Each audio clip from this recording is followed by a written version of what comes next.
તો 365 દિવસ બ્લોગિંગનો આજે આપણો દિવસ 127મો. તો બાપુ આવ્યો હતા માથે. જવું આપણે ગયો રૂમ તૈયાર થઈ ગયો થોડો ખરો આખો પત્તા બધું નાખી દીધું જોઈ યા કમ્પ્લીટ. હમણાં થોડા દિવસમાં આવતા સન્ડેના આપણા ભાઈનો માંડવો છે, મંડેના જાન છે, આપણા ભાઈના મોટા ભાઈના લગ્ન છે, મોજ કરવાની છે. હમણાં કપડાં બપડા લેવા જવાનું છે.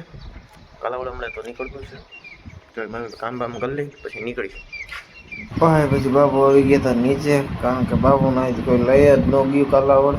મેં કીધું મમ્મીને કે હું કહેવા રહ્યું ને આવું, મમ્મીએ ના પડતી હતી તો પછી હું ઉઈ ગયો તો હવે થોડીક ઉઠ્યો હોઉં ચા બા પીશું અને હવે થોડુંક કંઈક કહીશું નવા જૂની કંઈક કરી પછી કંઈક થાય જોઈ શું થાય છે.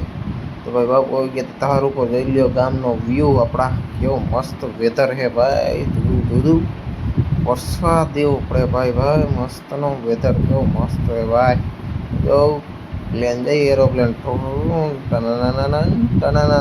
જો જઈએ ને બાકી ખપ કરતું.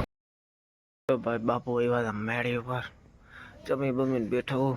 આજે કંઈ કરવાનું કંઈ કર્યું જ નથી, કારણ કે વરસાદ ટીપું આવ્યા જ રાખ્યું, રોક્યો જ નહીં. કંઈ કરું હું થયું જ નહીં સમજ્યા. હમણાં જો ખાઈને બેઠો તો આજે મમ્મીએ પનીરનું શાક બનાવ્યું હતું. પનીરનું એમાં રહ્યું ને થોડુંક કર્યું ને એક લસણની કરી હતી ને આવડીક એ રહી ગઈ હતી પીસાવાની, તો એ જ મોઢામાં આવી ડાયરેક્ટ સ્વાદ બગડ નાખ્યો ભાઈ, મજાનો આવી. ધીમે ધીમે કેમ બ્લોગનો કોન્ટેન્ટ બદલે ને.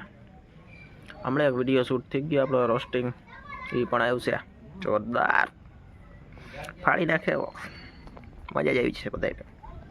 આવી જ રીતે આપણે મોજ કરવાની છે, કારણ કે હવે આપણું વેકેશન પડી ગયું છે, મોજ કરો. તો આજે હાટું આટલું જ, મળીશું નવા મિની વ્લોગ સાથે, નવા કોન્ટેન્ટ સાથે. તાલે કે બધાને જય દ્વારકાધીશ.